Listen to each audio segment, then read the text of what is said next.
अफगानिस्तान ਦੇ ਵਿੱਚ ਭਾਰਤੀ ਸਰਗਰਮੀਆਂ ਇੱਕ ਵਾਰੀ ਫਿਰ ਪਾਕਿਸਤਾਨ ਦੇ ਖਿਲਾਫ ਪ੍ਰੌਕਸੀ ਖੇਲ ਖੇਡਦੀਆਂ ਪਈਆਂ ਨੇ ਔਰ ਨਤੀਜਾ ਸਰਹੱਦਾਂ ਦੇ ਵਿੱਚ ਤਣਾਅ ਇਸ਼ਤਿਆਲ ਤੇ ਵਧਦੇ ਹੋਏ ਖਤਰਾਤ ਤੇ ਖਿੱਤਾ ਤੇਜ਼ੀ ਨਾਲ ਤਬਦੀਲ ਹੁੰਦਾ ਪਿਆ। ਇੱਕ ਪਾਸੇ ਕਮਜ਼ੋਰ ਅਫਗਾਨ ਇੰਤਜ਼ਾਮੀਆ ਤੇ ਦੂਜੇ ਪਾਸੇ ਭਾਰਤੀ ਮਦਾਖਲਤ ਔਰ ਦਰਮਿਆਨ ਚ ਪਾਕਿਸਤਾਨ ਦੀ ਸਿਕਿਉਰਿਟੀ ਨੂੰ ਬਰਾਹੇ ਰਾਸਤ ਚੈਲੰਜ ਕੀਤਾ ਜਾ ਰਿਹਾ ਔਰ ਭਾਰਤ ਅਫਗਾनिस्तान ਦੀ ਝੋਲੀ ਚ ਬਹਿ ਕੇ ਇਸ ਅੱਗ ਨੂੰ ਮਜ਼ੀਦ ਭੜਕਾਉਂਦਾ ਪਿਆ। ਪਾਕਿਸਤਾਨ ਆਪਣੇ ਦਫਾ ਵਾਸਤੇ ਪੂਰੀ ਤਰ੍ਹਾਂ ਤਿਆਰ ਹੈ लेकिन सवाल इत्थे यह है कि अफगानिस्तान भारती खेड का हिस्सा बन के पूरे खिते नूं नवें बुहरान दे विच धकेलेगा। इहदे बारे च गलबात करांगे अगे चलते हुए यह भी कि भारत की तरफों जिहड़ा ये IMF पूरी दुनिया वास्ते बेनकाब कर दिता जा रहा है। भारतीय मैशत सी ग्रेड हो चुकी है, डाटा नाकिस है, मुआशी प्लानिंग बिल्कुल फेल हो चुकी हुई है। दुनिया की 5वीं वड्डी मैशत का दावा लेकिन डाटा क्वालिटी तीजे दर्जे की। भारत की मुआशी महाशक्ति का पोल एक बार ਜਿਹੜਾ ਨਾ ਫਿਰ ਖੁੱਲ ਕੇ ਸਾਹਮਣੇ ਆ ਗਿਆ ਹੈ ਕਿ ਆਲਮੀ ਮਾਲੀਆਤੀ ਇਦਾਰੇ IMF ਨੇ ਭਾਰਤ ਦੀ ਮੈਸ਼ਤ ਨੂੰ ਸਾਲਾਨਾ ਰਿਪੋਰਟ ਦੇ ਵਿੱਚ ਸਭ ਤੋਂ ਥੱਲੜੇ ਦਰਜੇ ਤੇ ਲਿਆ ਕੇ ਗ੍ਰੇਡ ਦਿੱਤਾ ਹੈ। ਇਹ ਉਹੀ ਭਾਰਤ ਹੈ ਜਿਹੜਾ ਦੁਨੀਆ ਭਰ ਦੇ ਵਿੱਚ ਤਰੱਕੀ ਤੇ ਡਿਜੀਟਲ ਮੈਸ਼ਤ ਦੇ ਢੰਡੋਰੇ ਪਿੱਟਦਾ ਰਹਿੰਦਾ ਹੈ। IMF ਨੇ ਸਾਫ਼-ਸਾਫ਼ ਆਖਿਆ ਹੈ ਕਿ ਭਾਰਤ ਦਾ ਮੁਆਸ਼ੀ ਡਾਟਾ ਨਾਕਿਸ ਹੈ ਔਰ ਗੈਰ ਮੁਅਤਬਰ ਹੈ। 2011 ਤੇ 12 ਦੇ ਰਾਦਸ਼ੁਮਾਰ ਦੇ ਉੱਤੇ ਅੱਜ ਵੀ ਮੈਸ਼ਤ ਖੜੀ ਹੈ और फिर दावा किया जाता है कि ये भारत जड़ा है ये सुपर पावर बनन जा रहा है सी ग्रेड। बहरहाल मैं इस सारी सूरत हाल के उत्ते गलबात करना चाहांगी। मेरे नाल मौजूद ने major general retired Samresh Salik sahab. Samresh साहब वेलकम करने अपने प्रोग्राम दे विच। बहुत बहुत मेहरबानी जी तुसां मैनूं बतमू कीता जी जी। अच्छा ये सारी जिहड़ी सिचुएशन है सूरत हाल है तुसीं सुन ली है वैसे और ये दसो कि DGISPR ने दहशतगर्दी ते अफगान तालिबान रजीम तो मुतालिक पाकिस्तान का जिहड़ा मौकिफ है और इंतहाई वाज़े अंदाज दे विच दुनिया के सामने रखिया। पाकिस्तान का जिहड़ा ये मौकिफ है तुहानूं की लगता है कि आलमी बयानियां बदलने वास्ते कितना कोई मददगार साबित हो सकता है?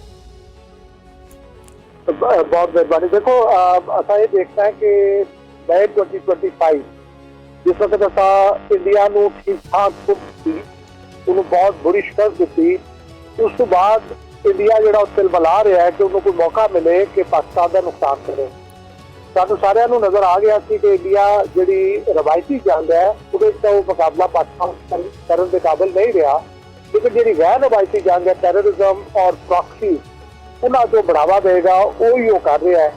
और मैं समझदा कि अफगानिस्तान जोड़ा कि साडा मुस्लिम हमसाया मुल्क है दिमाग से बड़ा सीरियस लेना चाहिए क्योंकि असी डायरेक्टली मुतासर हो रहे हैं अफगानिस्तान और इंडिया के गठजोड़ तो। असी पिछले 2 दहाकियां तो दहशतगर्दी का सामना कर रहे हैं। 2017 अलहमदुलिल्लाह के फजल नाल असां बहुत कामयाबी हासिल कर ली। वो दोबारा दहशतगर्दी जी सानू परेशान कर रही है। अफगानिस्तान इसलिए सीरियस लेना चाहिए क्योंकि अफगानिस्तान की जी लाइफ लाइन है मतलब है तजारत सारे रास्ते ना पाकिस्तान के थ्रू गुजरते हैं। बिल्कुल कि अफगानिस्तान जरा मैं पहले जिक्र किया कि मई 2025 के बाद इंडिया बहुत बुरे तरीके एक्सपोज होया ग्लोबल लेवल पर। इस तरीके अफगानिस्तान भी इस वक्त एक्सपोज हो रहा है। एक तरफ असी मतलब दुनिया को दस रहे हैं कि अफगानिस्तान की सरजमीन साडे खिलाफ दहशतगर्दी वास्ते इस्तेमाल हो रही है। दूसरी तरफ वाइट हाउस के नजदीक दो जो उन्होंने गार्ड जोड़े ने उन्होंने मारे वाला भी अफगानी निकलिया और होर भी कोई ऐसी चीजें निकल रही है कि जिसे अफगानी इन्वॉल्व है जोड़े कि अमेरिका मौजूद है।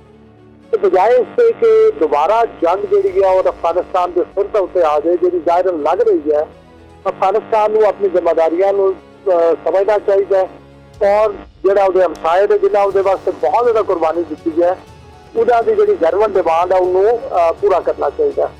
बिल्कुल सही स्टेटमेंट का जिक्र किया बिल्कुल ठीक है।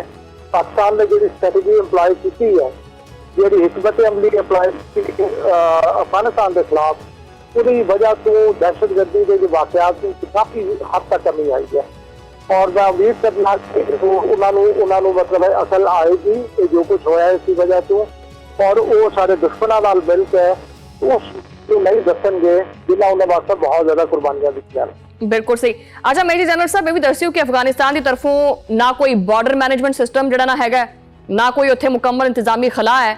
ये खला पाकिस्तान वास्ते किड्डा वड्डा खतरा जो ना बन सकता है? देखो ना, ये तो बहुत एक हकीकत है जिसको देखा है अमेरिका भी मौजूद थी अफगानिस्तान। जैसे अक्सर कहते थे कि साढ़े साइड का अगर 800 तो 1000 पोस्टां है, तो दूसरी साइड अफगानिस्तान की साइड पर 120 पोस्टां सन उस वक्त। तो मैं समझना कि मजीद उन्होंने नंबर भी कटे होंगे और उसके अलावा उन्होंने काबिलियत भी कम हुई होगी, क्योंकि US United states of America उस वक्त निकल चुके अफगानिस्तान से। तो मेरे नजदीक क्योंकि अफगान गवर्नमेंट जो अफगानिस्तान जो वो अफगानिस्तान के बॉर्डर की बहुत ज्यादा कदर नहीं करता, जिसकी वजह तो उन्हें बिल्कुल इन लोगों को खुली छुट्टी दी है कि अफगान बॉर्डर के क्रॉस आन और जो मर्जी कार्रवाई करन। जो मैं समझना कि जेडे मतलब रवायती दुनिया के असूल है उन्होंने सरासर मुनाफी है और ये हो नहीं सकता। और पाकिस्तान ने जो फैसला किया अफगानिस्तान को सजा देने का, उसकी वजह तो मैं उम्मीद है कि उन्होंने एहसास होगा, लेकिन इस वक्त इखलाक बहुत बुरे तरीके इफेक्ट कर रहा है। बिल्कुल सही। अच्छा, अफगान तालिबान रजीम जी है वो ना तो कलदम TTP ਨੂੰ पाकिस्तान के हवाले करने ਨੂੰ ਤਿਆਰ है और ना ही उन्होंने खिलाफ कोई कार्रवाई करने ਨੂੰ ਤਿਆਰ है। बेसिकली ਤੁਹਾਨੂੰ ਕੀ लगता है कि अफगान तालिबान रजीम ये पाकिस्तान तो चाहती की है आखिर? देखो, अफगानिस्तान तालिबान रजीम जिन्हें के जेडे क्लेम करते हैं कि उन्होंने अमरीका ने शिकस्त दी और एक सुपर पावर जी निकल के चली गई अफगानिस्तान तो बगैर अपने अहदाफ को मुकम्मल किया। उन्हें थोड़ी जी इसकी वजह तो ना एक जरूर आ गया, एक एरोगेंस आ गई कि असं वो कर सकते हैं तो बाकी साढ़े वास्ते किहड़ा। लेकिन उन्होंने एहसास होना चाहिए कि पहली सब तो पहली गल है जी कि तुसीं कहते हो मॉरल ग्राउंड्स है कि पाकिस्तान उन्होंने वास्ते बहुत कुर्बानियां दित्तियां ने। पाकिस्तान वजह तो बहुत ज्यादा पाकिस्तान ने नुकसान उठाया है। साढ़े जेडे पेशावर ते कोयटा है इन्हों का कहा जाता है कि डाइंग सिटी, अफगानिस्तान ने बहुत ज्यादा नुकसान उठाया, पाकिस्तान ने उसके नाल मिलकर बहुत ज्यादा कुर्बानियां और नुकसान उठाया, जिसकी वजह तो उन्हें एहसास होना चाहिए और उसे मुल्क के खिलाफ वो इंडिया का साथ दे रहा है। और जी रजीम है अफगानिस्तान की वो जाहिर है उन्होंने कोई कंट्रोल नहीं है, ना वो कंट्रोल करना चाहते हैं। लेकिन जब उन्होंने कोई उन्होंने नुकसान होएगा तो फिर ही उन्होंने समझ आएगी ये करना कितना जरूरी है, करना कितना जरूरी है। और वैसे ये देखो कि ये मैं अपना एक इनपुट दे रही हूँ वैसे इस चीज़ दे विच कि भी हले उन्होंने ताज़ा हुकूमत लई है, दूजा बार्डर बंद कर दिता, पाकिस्तान की मैशत को कोई नुकसान इन्ना नहीं पहुँच रहा जिन्ना कि अफगानी ताजा नूं पहुँच रहा है। यानी हालात मजीद बेहतर होने की बजाय अफगानिस्तान जिहड़ा ना वो भारत के मगर लग के अपने अंदर के हालात को मजीद खराब करता पिया। तुहाडी जिहड़ा ना नज़र दे विच तुहानूं की लगदा है कि आने वाले महीनों के विच ये जिहड़े पाक अफगान तालुकात ने मजीद तनाव का शिकार होंगे या कोई इलाकाई जिहड़ा मैकेनिज्म है वो भी सामने आएगा? देखो, मैं अगर देखा ना अपने एक अच्छी सोच नाल मैं समझना कि 2017 जिस वक्त टेररिज्म का काबू पा लिया पाकिस्तान ने, 2021 अमरीका भी अफगानिस्तान छड़ के चला गया। ये वो वक्त थी कि जिस वक्त दोनों मुल्कों को मिला के बैठना चाहिए और अपनी आवाम की बेहतरी वास्ते, अपने लोगों की बेहतरी वास्ते फ्यूचर के बारे में सोचना चाहिए। लेकिन बदकिस्मती है कि अफगान हुकूमत जी दहशतगर्दों का कंट्रोल नहीं कर सकी, पाकिस्तान से लगातार मजीद दहशतगर्दी होना शुरू हो गई, जिसकी वजह तो पाकिस्तान और अफगानिस्तान के तल्लुकात खत्म हुए और अफगानिस्तान इंडिया की गोद चला गया।